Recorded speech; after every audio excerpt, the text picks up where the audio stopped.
ராஜஸ்தான் என்னடா பண்ணுறீங்க?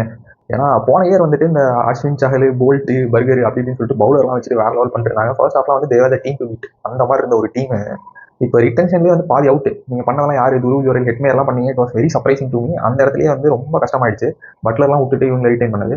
And then இப்போ பார்த்தா ஹெட்மேர் ரீட்டைன் பண்ணீங்க. நேற்று வந்து ஒரு critical situation.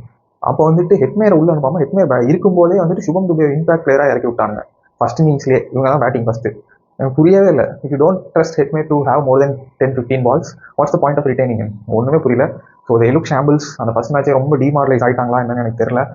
But I'll be surprised if the turn around this and qualify or do something. எனக்கு என்னமோ அவங்க குவாலிஃபை ஆகணும்னு கொஞ்சம் கூட நம்பிக்கை இல்லை. Coming to Quinton de Kock knock செமையாக பண்ணாரு. I was really surprise. இந்த தடவை இந்த குவிண்டன் டி காக்கு, மிச்சில் மார்ஸ் இவங்க வந்து அவுட் ஆஃப் த பாக்ஸில் போயிட்டு இருக்காங்க. ஏன்னா நான் வந்து இந்த குவிண்டன் டி காக் நேற்று இதில் ஃபேண்டசியில் கூட எடுக்கல. But I was surprise and it was one of the most boring games of this IPL.